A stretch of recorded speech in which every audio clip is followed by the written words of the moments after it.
Что Трамп на самом деле задумал? Что значит полная победа? Ихнюю ДНК раскололи. Мы очень много что нарыли в Газе. Был нанесен удар, который полностью, он выбил все планы. Россия и Китай наблюдатель.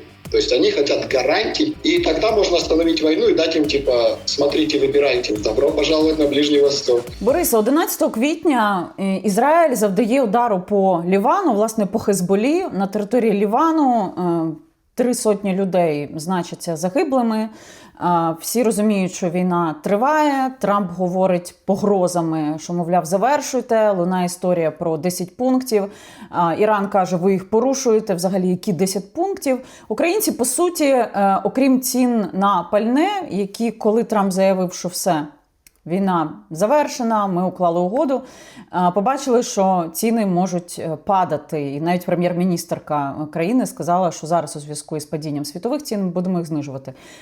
Потім вони наново почали зростати на світових ринках, росіяни отримують мільярди від цієї всієї історії. Війна продовжується, попри гучні заяви Трампа, що, мовляв, перемир'я настало. Нетаньяху сказав днями, що, мовляв, ми і досі вважаємо, що війна не є завершеною, але ми чимало чого зробили.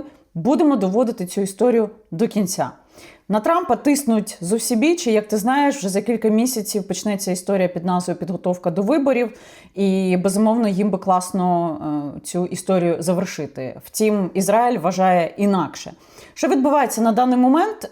Розкажи коротко і про 10 ці пунктів, і які плани в Израиля на найближчі тижні? Все пока что идет по тому плану, видать, который был у Трампа с самого начала в голове, или который он одобрил, предоставленный ему, скажем, Пентагоном, ЦРУ. Каждой стране, как и у вас, любой план, когда предоставляется план войны или план операции войны, в нем участвуют все ведомства, все, которые отвечают за безопасность и военные, разведывательные, каждый предоставляет план. Или там совместно, или каждый. И главе государства или главнокомандующему надо утвердить. Исследовать его, и следовать этому плану по мере его развития, смотреть, где достигли, где нет, где, и там корректировать дальше свои действия, да, скажем так. Первый пункт своего плана они выполнили. То есть здесь Трамп даже, он предложил прекращение огня как раз почти за 2 дня до окончания, когда он сказал 4-6 недель, вот осталось пару дней, и он предложил. То есть это, видать, был первый пункт их плана, который они считают выполненным. Если, как мы тогда говорили, когда Трамп объявит себя победителем, значит победа. В Израиле к этому готовились, и Израиль понимал, что в любой момент может настать вот этот день, и старались нанести вреда иранской военной инфраструктуре как можно больше и выбить как можно больше именно командного звена. Почему? Потому что, как ты знаешь, командное звено — это очень-очень важно. То есть когда у тебя остаются только низшие звания, а нету, например, выбить всех средних, то тогда у тебя нету связи между высшим командованием и низшим составом, который должен делать. Кто-то планирует, а кто-то должен приказы доводить до низшего состава и это все делать.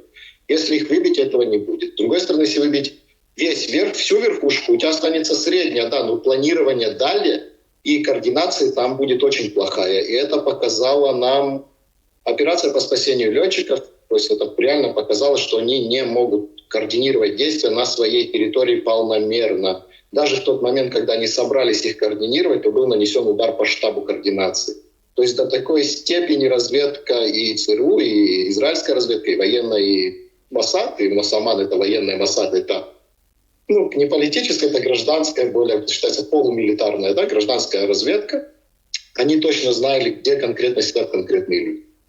И когда они там соберутся. То есть они подгадали момент, что будет операция. Операция должны командовать. То есть такая операция по поиску на своей территории. Ты должен найти летчика, который, можно сказать, главная карта на этой войне. Если ты его поймаешь, то это будет публично очень сильно удар по Америке. Mm-hmm. И они не смогли даже скорректировать и нормально провести такие действия. То есть это показывает, что американцы, как они видят свой план, на первом плане они его добились полностью. То есть даже со сбитым самолетом, эта война там сбивают, по нашим самолетам тоже. Когда была война, велся огонь, не каждый день, но было, и им получалось уходить, на то они летчики, на то у них есть системы. Так что Израиль это знал, и Израиль каждый день старался бомбить именно объекты, которые, вот если ты помнишь, да, был удар, Америка была против удара туда, Америка была против удара сюда. Это почему? Потому что Израиль точно знал, что Трамп в один день скажет, то есть американцы своих планов добились, и они остановят. А мы как союзник, как сама понимаешь, что союзник обязан выполнять, потому что это когда Америка говорит, она говорит за союзников, то есть она говорит за нас и за себя, скажем. Так, але ваша ж ціль інша, Борисе, ваша ціль – це зруйнувати повністю всю систему гілки влади. Цього не до кінця вдалося зробити. І, відповідно, США, у них свої інтереси. Вони вам допомогли, але вони готуються до виборів і їх тиснуть страшно. Найближче оточення Трампа серед республіканців. І це не тільки Лінсі Грем, але ще й величезна кількість демократів, які тиснуть. Люди виходять на протести.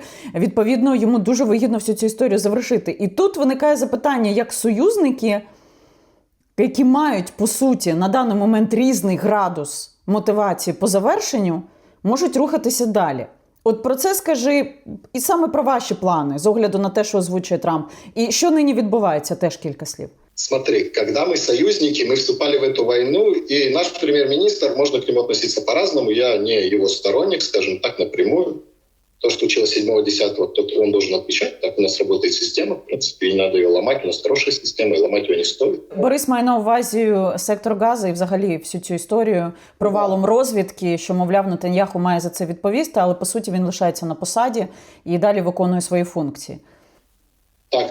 Именно это я и хотел сказать. Просто он с самого начала даже сказал, что мы союзники с Америкой. То есть он это так преподал, что мы играем вторую скрипку. Да? То есть мы вместе, но решает Америка. И поэтому, когда Америка будет решать свои проблемы, мы будем решать свои.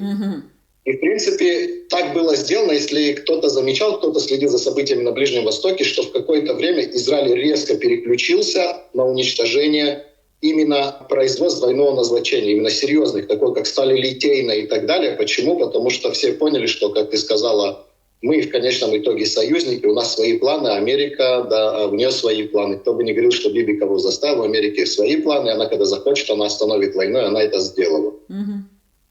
И поэтому Израиль нанес максимальный урон именно той цепочке, которая нас больше всего интересовала. Но самое первое, это что не было ядерной угрозы, просто не было. Уран остался там, все это знают, он никуда не делся, он в Иране, но производство, оно уничтожено, скажем так, критически, то есть оно уничтожено так, что его критическая фаза восстановления уже невозможна, то есть надо строить заново. Оце важливо. Скажем, самое главное, это люди, я знаю, что ты такой же человек, и людей, которые я слышал у тебя на канале военных, они уже все честно, кто был на войне, военные все знают, что главное это не железо, извините, как он ни был, высокотехнологичный человек, управляющий этим. И вот люди, которые строили эту атомную, всю вот эту вот цепочку создания ядерного оружия, это же профессора, это инженера, которых учили десятки лет с огромным опытом, летали там в Россию, Россия. То есть, понимаешь, этих людей больше нету. То есть, чтобы новых таких научить, возьмет годы. У них проблема, наша вторая серьезная проблема, это ракеты, которые долетают до нас. То есть, у них есть ракеты разной дальности, как и везде, и есть ракеты, там, скажем, которые свыше 1500 километров баллистически нам представляют угрозу. И нам важно было сделать так, чтобы производство этих ракет упало опять же до той критической точки, где их восстановление невозможно, надо строить заново. Это случилось. То есть была нарушена вся цепочка строительства этих ракет.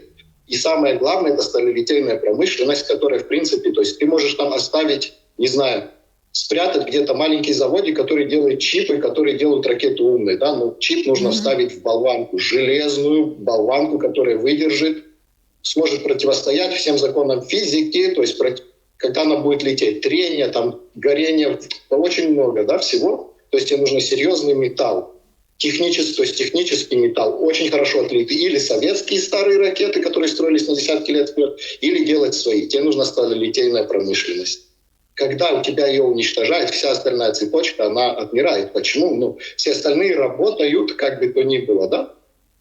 Вот тот, кто работал, скажем, в Украине, много шахт, да, шахтеров. Вот не важно, что там есть в шахте, есть шахтеры, вот это главные люди, которые зарабатывают деньги. Все остальные кормятся с этого. Бухгалтеры, все, вплоть до начальника. То есть то же самое в сталелитейной промышленности. Если сталелитейный завод встал, все остальное оно отмирает. Зачем выпускать чипы, зачем выпускать двигатели, к чему? К чему их ставить? И вот эта вся цепочка была уничтожена до той степени, что ее невозможно как бы взять, вот как у вас, да, например, ударили по какой-то станции, Украина уже так адаптировалась, что она взяла и как-то перестроила, то есть заменила части, и оно продолжило работать. Там так нельзя. То есть надо строить заново заводы, надо строить заново предприятия, надо делать там, опять же, целую сеть, которая будет, это же не просто так, это же промышленность, это сеть, да, когда тебе уничтожается все полностью, и Иран перед ними ставится вопрос, вы когда будете сейчас восстанавливать, вам понадобятся миллиарды, вы с чего начнете? С реактора, то есть ядерная программа, миллиарды. Ракетная программа, миллиарды. Военный потенциал ПВО восстановить, миллиарды. То есть, с чего начнете, на что будете тратить? Это же, знаешь, никто, когда говорил, что мы не собираемся менять режим, правильно, никто не собирается, потому что режим меняется изнутри. Но людей можно подтолкнуть. Не сейчас. Но когда люди будут видеть, что война закончилась, они победители, а в кране воды нет, электричества дома нету, и, к сожалению, как бы Иран там не показывал себя, что вот они там что-то добились, на самом деле только одна операция по спасению летчиков показала, что у них институты гражданские многие не работают. То есть нету медицинской помощи, которая может подъехать, скорая помощь со всех сторон. Такого нет. Нету никаких там министерств чрезвычайных ситуаций, которые могут справиться с задачей горящей станции. Нет. То есть, понимаешь, у них как бы получилось так, что у них правит просто военная хунта. И поэтому, когда американцы поехали с кем-то договариваться в Пакистане, я вообще не понимаю, с кем они поехали, правят другие люди, правят оставшиеся те, кто выжили с генералов КСИРа, да, то есть вот они правят, аятол нету, то есть вот этот их непонятно, то ли живой, то вот этот ходячий мертвец, вообще, кажу, белые ходаки какой-то, вообще кошмар какой. Просто «Ігра престолів» питає. Але при цьому, пам'ятаєш момент, коли Трамп заявив, що минулого тижня, вночі станеться щось таке, що змінить світ повністю, зітре із лиця землі певну частину. Багато хто думав, що це ядерка, потім вийшов Джей Ді Венс, віце-прем'єр-міністр Америки, казав, що ніякої ядерки не буде. Втім, мова велася про удари по об'єктах енергетичної інфраструктури. І іранці, як ти бачив, живим щитом вийшли захищати свої об'єкти енергетики, розуміючи, що, можливо, цієї ночі буде по них удар. Тобто це насправді багатьох дуже схвилювало, що вони не побоялися. Я кажу про внутрішнє населення, при тому, що вони розуміють, що відбувається, вони розуміють, який режим править, але не побоялися і пішли захищати.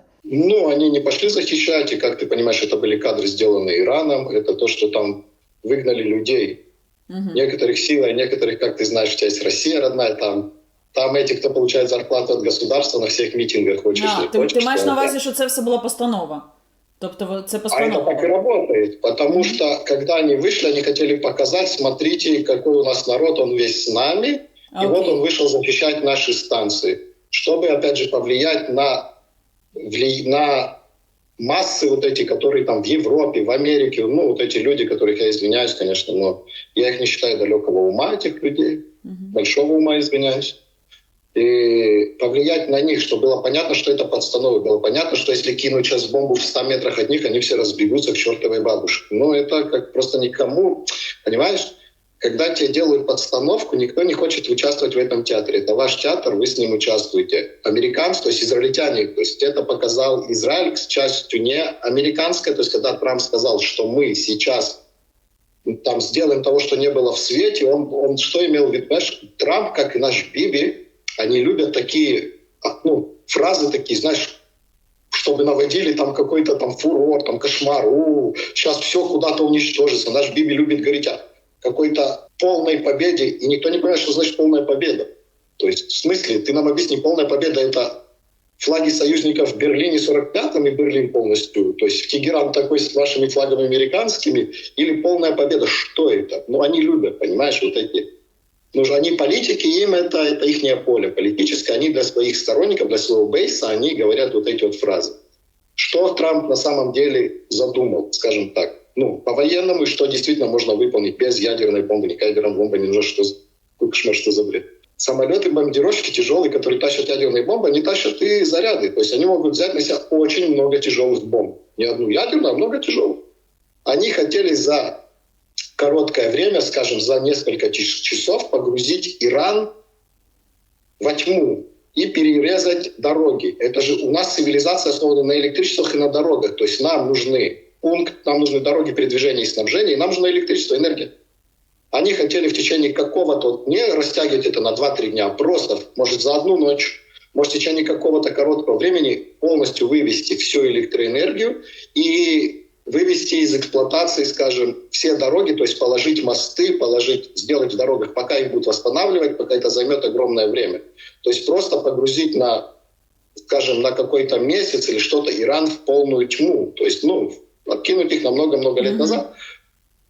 И тогда можно остановить войну и дать им, смотрите, вибирайте, да, или продовжаємо, или нет. Вот это вот Трамп хотел. Але він цього не зробив. Нет, потому что иранцы, как ты понимаешь, чтобы привести к прекращению огня, надо две стороны, да. То есть я хочу прекращения огня, мой противник не хочет, не добьемся. А как-то вдруг странно иранцы захотели, да. То есть прекращение огня вдруг стало актуальным. То есть они поняли, что это возможно, они защитить ничего не смогут, никого не смогут. Потому что, опять же, пока они там людей выставляли смотреть за этими станциями, были атакованы производства, стали литейные. То есть их всегда, как я сказал, ихнюю ДНК раскололи. Мы очень много что нарыли в Газе и в Ливане, очень много, и в Сирии. Такого нарыли. Мы просто знаем ихнюю ДНК раскололи. И поэтому, когда они начинают устраивать вот эти все пиар-ходы ихние, они реально прилетают туда, где они меньше всего об этом. То есть их постоянно думают, что все идут за вами, за вашим пиаром, и наносятся удары туда, куда надо. Опять же, возвращаемся к операции по спасению летчиков. Устроили такую грандиозную операцию, и в это время ударили по штабу. Те были уверены, что вся американская и израильская авиация, сейчас все находятся, разведка, все, чтобы спасти летчиков, и ни у кого нет дела до ничего другого. Оказывается, есть. Оказывается, кто-то сидел, следил и ждал. То есть их шаг уже знали заранее, вперед на год. То есть заранее уже знали, предугадывают их шаги. Якою є зараз ситуація, Борисе? Тобто, що нині відбувається? І етап щодо цих 10 пунктів я би хотіла, щоб ти теж озвучив, тому що не зрозуміло, чи вони взагалі існують, чи це чергова вигадка Трампа, і не слід сприймати це серйозно.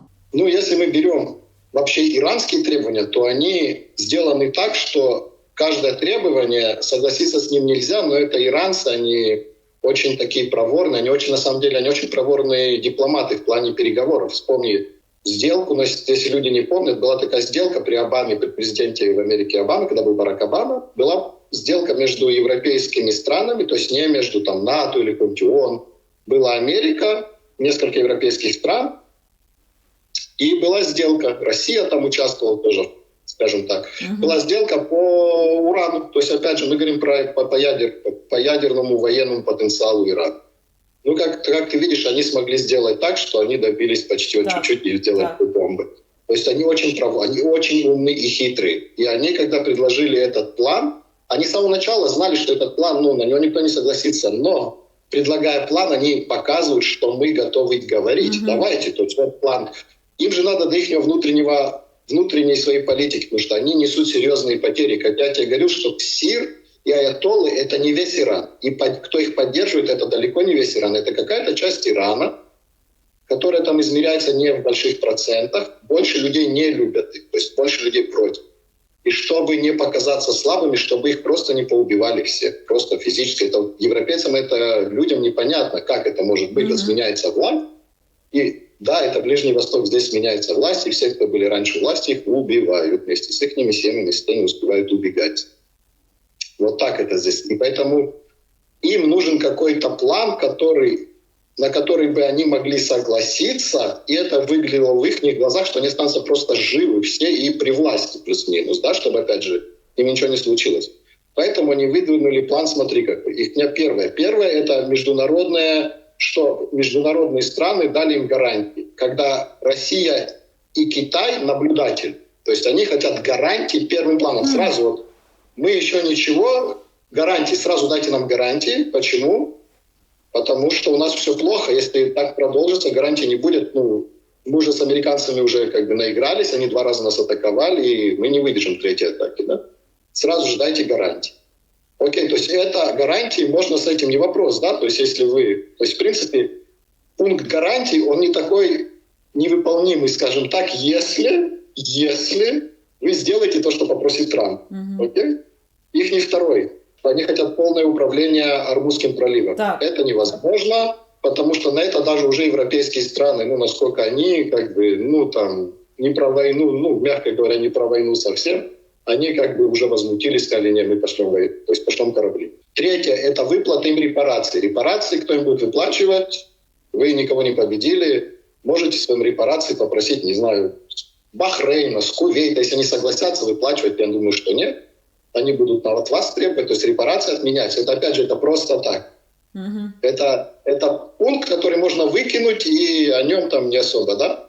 Снятие санкций. Но, опять же, это понятно, если закончится война, то снятие санкций, в принципе, американцы об этом тоже говорили, что не вопрос. Если вы идете на шаг, то снимаются санкции. Потом, 5-й пункт – это обязательно, чтобы прекращение атак на прокси. Окей? Чтобы Израиль прекратил долбить ихнюю Хизбаллу, потому что, чтобы люди понимали, почему так Иран держится за Хизбаллу. Если кто-то помнит, когда-то Великая Британия была империей. И у нее была называлась корона. То есть их страны можно было посмотреть, так неважно. И у них был бриллиант на короне, который был Индией. То есть если потерять Индию, вся эта империя накроется, перестанет существовать. Потому что Индия — это был вот именно бриллиант. Так и у Ирана. Ихний бриллиант во всей их шиитской сопротивления — это Хизбалла. Самые натренированные, туда вложены самые большие деньги. Это самый лучший актив, который смог сделать то, что не смогли сделать больше нигде. Только в Ливане Хизбалла правит Ливаном, но не отвечает ответственность. То есть это не государство Ливан, но оно правит Ливаном. Вот когда ты вначале говорила, что Израиль нанес удар, во-первых, этот удар был, в нем было несколько целей. Первая цель — это удар по командным пунктам Хизбаллы, но это святое для войны, для нас против них, уничтожение командных пунктов. Вторая цель — это показать Ирану, что вы за себя, эти за себя. Ну, не может быть так, что вы сидите в Иране и вы диктуете за Ливан. Ну, так не работает. Ливанцы пускай сами решают. И 3. это было... Прошел такие... Но это не слухи, это действительно было так, что в Ливане готовила, видать, Хизбалла планировала военный переворот. Опять же, это надо очень осторожно говорить. Почему? Потому что первая попытка была, когда пытались выгнать ливанского посла, он забаррикадировался, и Хизбалла взяла под охрану посольство иранское. Okay? То есть следующий шаг, это понятно, это прямое противостояние с Хизбаллой из-за посла, и это, понятно, переворот. Скорее всего, Хизбалла пытался сделать переворот, и был нанесен удар, который полностью, он выбил все планы, потому что, чтобы взять переворот, нужны командиры, революционеры в командных пунктах, Ленин там на своем броневичке. Если убрать Ленина, убрать броневичок, революции не будет. Здесь то же самое и сделали. Убрали их революционеров, и революция не случилась на данный момент.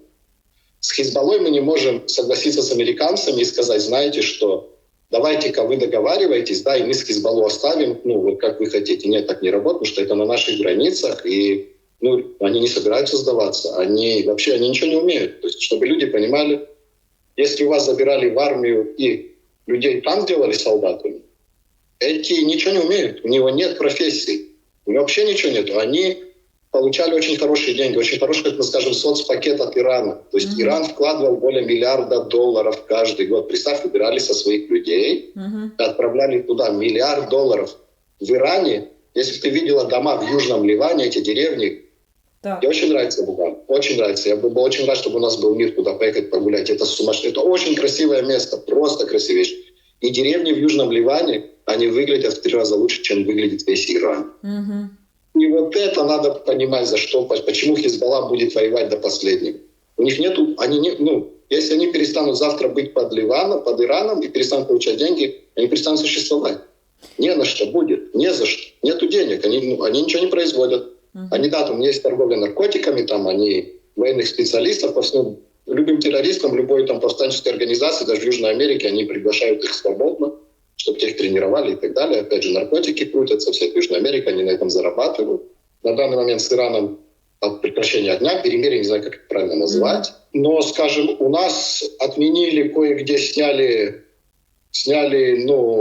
предупреждения внутри Израиля, и там где-то в центре Израиля там открыли школы и так далее. У нас на севере продолжается война с Ливаном. У нас вот буквально перед тобой я был в бомбоубежище, перед нашим разговором я вышел. Нас обстреляли ракетами, там над моим домом сбивались. То есть, может, и сейчас будет. С Ливаном идет полномасштабная война. Как ничего не прекращалось. Единственное, что есть просьба, была такая просьба со стороны Америки, на которой все были согласны с тем, что не бомбить Бейрут, а все остальное не считается. И поэтому, когда перестали бомбить Бейрут, в принципе, уже нету смысла особо, никому, то есть все люди перестали обращать внимание на Ливан, а в Южном Ливане на данный момент идет, то есть уже почти захвачен столица Южного Ливана, такой город-символ для Хизбалли. Он називається Бінджбель, город Бінджбель. Але якщо Хезбола є адептами Ірану, то тоді, виходить, продовжується конфлікт з Іраном. Просто на території Лівану їх це не хвилює? Добро пожаловать на Ближний Восток. Это дипломатия Ближнего Востока. То есть им дали возможность сделать вид, что они отстояли, типа вот Бейрут не бомбят, а все остальное это не Ливан, скажем так, это Ближний Восток, да. И вот под этот весь шумок Израиль не остановился, он сказал, да не вопрос, Ливан мы не Бейрут, мы не бомбим, все, отлично. Мы за переговоры в Америке, Израиль сделал шаг переговоров в Америке, то есть мы переговариваем с Ливаном в Америке, мы то есть дали американцам все, как говорится, карты в руки, нате, мы полностью ваши, что скажете, так мы и будем делать, вот и переговоры у вас, вот мы Ливан не бомбим. Но в это время, пока суть до дела, армия быстро окружила город Бінджбель и сейчас там добивает оставшихся внутри боевиков, потому что они не смогли отступить. Борис, з приводу Ормузької протоки, це дуже важливе питання, ти розумієш, з яких причин. Глядачам нагадаю, що безкоштовно і безперешкодно проходять через Ормузьку протоку дружбани Ірана, тобто Китай, Росія. Нас цікавить, ясно, що більшою мірою Російська Федерація. Решта за гроші. І як зараз ситуація в Ормузькій протоці, і як ти анонсуєш, яким чином Трамп передусім? Мені здається, що його це найбільше буде хвилювати. Хоча не факт, думаю, що через тиск, безумовно, через тиск. Або він публічно ж говорить, у нас взагалі проблем немає з ціною. У нас все в порядку з нафтою. Це хай європейці хвилюються, але через те, що європейці нам не хотіли допомагати, то середній палець вам. Тепер думайте, як ви будете вирішувати цю всю історію. От я б хотіла, щоб ти кілька слів про це сказав. Я розумію, що це ти не Нострадамус, ти не можеш прогнозувати, як буде вести себе Іран, але все ж таки ти добре знаєш противника. Яким чином може бути вирішена ця ситуація і яким чином, ти думаєш, буде вести себе Іран? У Ирана, в принципе, они поставлены спиной к стенке, да, у них много выбора нету, то есть у них или как-то добиться через свое сопротивление, чтобы американцы согласились хоть на какие-то пункты из их переговоров, используя Ормузский пролив, вот именно используя его как в плане, не рэкет, но это больше... Инструмент рэкет, шантажу. Да? Инструмент шантажу. Это инструмент именно шантажа, ничего больше, потому что они понимают, что никто никогда в жизни им не отдаст его в личное пользование. Если личное пользование, то есть пользование кого-то, то это будет создан какой-нибудь международный консорциум, в который будет там входить много стран, страны Персидского залива, обязательно какая-нибудь Америка, или какой-нибудь там Китай, кто-то главный, большой. Да? И тогда да, а вот им их никогда не отдадут. Это именно шантаж. И могут ли американцы разблокировать Ормузский пролив? Конечно, могут. Вопрос, опять же, это ставится вопрос не сколько цены и действий, а сколько чего хотят добиться. Вот Америка именно чего она хочет добиться в конце. Понимаешь, очень тяжело понять, кто бы что ни говорил, какой план в конце они хотят. То есть они хотят эту нефть забрать у Китая. Хорошо, вы в Ираке такое сделали. Сейчас китайцы тогда научились, и они в Иран вложили много денег, поэтому они за него так сейчас это и переживают. Им нужна нефть. Российская нефть им не хватит, им нужна иранская, потому что никогда нельзя на одного поставщика, да, тебе надо как можно больше. Да. И если они как бы хотят на это идти, то им, в принципе, Ормузский пролив-то не сильно надо открывать.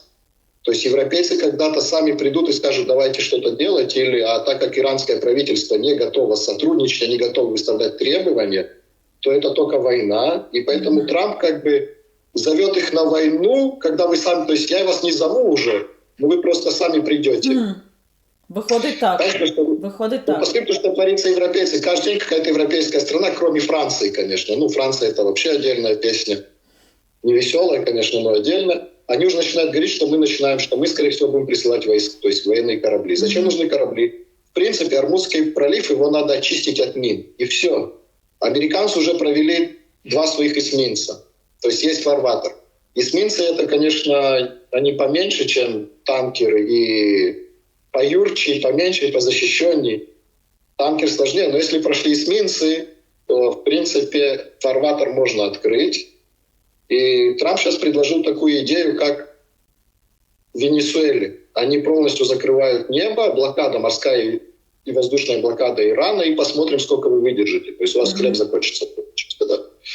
И если на этот шаг пойдут, то иранцам нечего делать. То есть блокада, корабли же не будут подходить близко к берегу. Они будут стоять на каком-то определенном расстоянии, никого не пускать. То есть у Ирана одна. То есть или начинать опять обстреливать ракетами страны Персидского залива, и тогда получить вторую серию. Они вторую серию, я тебе гарантирую, что бы они ни говорили, что бы ни говорили никакие эксперты. Вторую серию вот такого же 40-дневного они не выдержат, потому что, просто неким команд, просто, понимаешь, у них нет людей команды. И убьют последних сейчас, и все, и они развалятся. У тебя не работают гражданские системы внутри еще чуть-чуть. И люди начнут брать власть в свои руки. Почему? Гражданская система не работает. С автоматом сколько можно угрожать? Когда человек голодный, уже автомат не сильно поможет. Или когда у него ребенок больной, никто не приедет, автомат уже тоже. И поэтому противник сейчас находится в очень тяжелом положении. Он Хизбалла. Они уже что только не предпринимали. Они уже ракету «Скат» стрельнули пару раз. Одна из них, правда, упала в Газе. Но такое тоже бывает. Они уже что только не предпринимали, Израиль не останавливается. То есть Израиль идет на все уступки, говорит, да, мы согласны, мы делаем, но военная машина не остановилась. Наземная операция как шла, так и продолжается, она ни на минуту не остановилась. Бейрут никто захватывать с самого начала вообще и не хотел, поэтому, опять же, им отдали Бейрут, разрушенный Бейрут, знаете, забирайте. Не вопрос, пускай не будем бомбить. Там уже бомбить-то нечего. И получается, что мы сейчас находимся в положении, когда мы можем закончить войну, нам уже ничего. Но не хотелось бы возвращаться, но хотя бы с Ливаном надо закончить до конца, чтобы туда уже больше никогда не возвращаться. Потому что, чтобы люди понимали, вот представь, ты живешь на границе, да, ты живешь на границе из государства, которое раз в несколько лет начинает с тобой войну обстреливать, а потом прячешься за международные организации, и тебя заставляют подписать прекращение огня, когда ти їх почти добиваєш. Та що тут уявляти, слухай, ж роблять те саме, просто вони не угрожають, вони діють, але до того вони нависали, тому нам дуже зрозуміла ця історія. Вот, я думаю, що от українцям це більш легше поймати. Треба, щоб була якась буферна зона, бажано далі, але максимально, безумовно, знищити їх просто там. Да, хотелось бы, чтобы вообще не было буферной зоны, чтобы просто подписать мир, да, то есть пускай Хизбалла станет политическим крылом, как уже было многие партии войн, то есть военизированные, все становились политическим крылом и все. И как бы давайте договариваться. Или же буферная зона, что само по себе оно хорошо нам, для нашей безопасности, но, как ты понимаешь, любая буферная зона, она откладывает мирний договор з цим государством. Будь-яка буферна зона – це напруження на наступні десятиліття. З проекцією того, що це може вибухнути в будь-який момент. Тому вот о чем я говорю. Нам лучше бы закончить, не нужны вот эти зоны никакие. Лучше договариваться. Поэтому если сейчас дожать Ирану, не сможет переводить деньги Хизбалла просто загнется сама.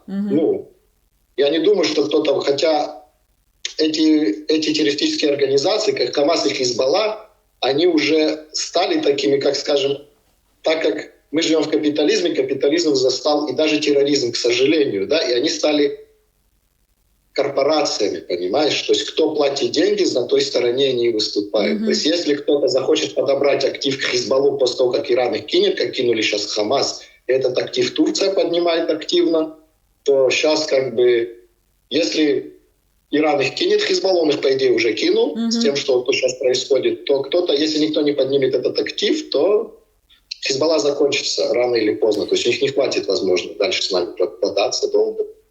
И я надеюсь, что вот это нас не остановит. То есть пока мы будем с Ираном будем договариваться, вторые серии, или там будет блокада, что нас не остановят в плане завершить строительство буферной зоны, чтобы Ливан понял, что давайте договариваться раз и навсегда, или, как ты скажешь, напряжение вот эти десятки лет будет оставаться не вам развиваться, то есть вы загнетесь, мы-то еще хоть как-то развиваемся, а вы вообще загнетесь полностью как государство. Южный Ливан, он богатый был, он тоже много что давал и самому Ливану, то есть а сейчас все это в руинах, и будет, там никто не живет, там буферна зона без людей. Там ще громадянська війна почалася в Сирії, ну, принаймні, як говорять про це західні ЗМІ, і частина сіл сирійських каже, що ми би дуже хотіли під крило Ізраїля попасти. Ти читав цю інформацію, бачив? Это да, ну потому что сирийские революционеры, как бы их не любили люди в Европе, или там Зеленский ездил и обнимался с ним, и договаривался, я понимаю, что враг моего врага мой друг. И он делает, Зеленский все сделал правильно. Он поехал договариваться с врагом своего врага. Сирийские новые власти, они не друзья России. Они вообще не друзья. То есть они враг России. Они враг Ирана. Значит, но это не какие-то там люди, которые несут там какую-то демократию или вообще какие-то, ну, сирийскому народу какое-то там солнце свободы. Нет, они несут сирийскому народу черное знамя ИГИЛа. Вот такую свободу они туда несут. И поэтому часть народностей, которые не относятся вот к этому, скажем так, это не большинство, они представляют большинство, но кто не относится к этим джихадистам, кто не относится к арабам-суннитам, суннитского толка, мусульманам суннитского толка. Опять же, это не все, это вот это, которые захватили, джихадисты при поддержке Турции. Вот все, кто к ним не относится, они хотят под правительство Израиля, потому что их убивают. Их, к сожалению, что европейцы им там приехали, целуются с ними, обнимаются, говорят, как он хороший, он на следующий день посылает своих головорезов, они там алавитов бедных, уже не знаю, что с ними творят, там женщины пропадают, там каждый день, вот если почитать их новости, их телеграммы, это кошмар, там женщин алавиток крадут, там их насилуют, выкидывают, ну там кошмар. То же самое с друзями.